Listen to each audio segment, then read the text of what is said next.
দেশ আবারও গণতন্ত্র থেকে একদলীয় স্বৈরতন্ত্রের দিকে যাবে কিনা। জাতীয় নাগরিক পার্টির আহ্বায়ক ও বিরোধী দলীয় হুইপ নাহিদ ইসলাম দেশীয় রাষ্ট্রীয় প্রতিষ্ঠানগুলো দলীয় প্রভাবের ঝুঁকিতে পড়ছে কিনা এ বিষয়ে উদ্বেগ প্রকাশ করেছেন। বুধবার সিলেটে দলের দলীয় ইফতার অনুষ্ঠানে তিনি বলেন, সাম্প্রতিক পরিস্থিতি দেখলে মনে হয় দেশ গণতন্ত্র থেকে আবার একদলীয় শাসনের দিকে এগোচ্ছে কিনা তা নিয়ে চিন্তা করা প্রয়োজন।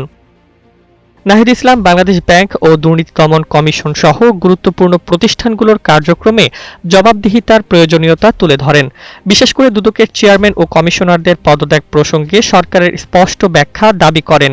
তিনি নেতাকর্মীদের স্থানীয় সরকার নির্বাচনের প্রস্তুতি নিতে এবং সিলেটের ঐক্যের রাজনৈতিক সংস্কৃতিকে অটুট রাখার আহ্বান জানান। দলের উত্তরাঞ্চলের মুখ্য সংগঠক সার্জিস আলম বলেন, রাষ্ট্রীয় প্রতিষ্ঠানগুলোকে দলীয় প্রভাবমুক্ত রেখে স্বাধীনভাবে কাজ করার সুযোগ দিতে হবে। কোনো প্রতিষ্ঠানকে দলীয় নিয়ন্ত্রণে নেওয়ার চেষ্টা হলে তা প্রতিহত করা হবে। দলের মুখ্য সমন্বয়ক নাসির উদ্দিন পাটোয়ারি সিলেটের বেহাল সড়কের চিত্র তুলে ধরেন এবং দ্রুত সংস্কারের আহ্বান জানান। তিনি আইনশৃঙ্খলা, নারী ও শিশুদের নিরাপত্তা নিশ্চিত করারও গুরুত্ব উল্লেখ করেন। RICL TMX, যুগের পর যুগ স্থাপনা থাকে মজবুত। তরুণ প্রজন্মের আকাঙ্ক্ষার কথা উল্লেখ করে নেতারা বলেন, একটি নিরাপদ ও সুশাসিত বাংলাদেশ গড়ে তোলা এখন সময়ের দাবি।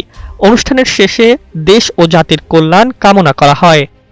Desk report, Bangladesh bulletin.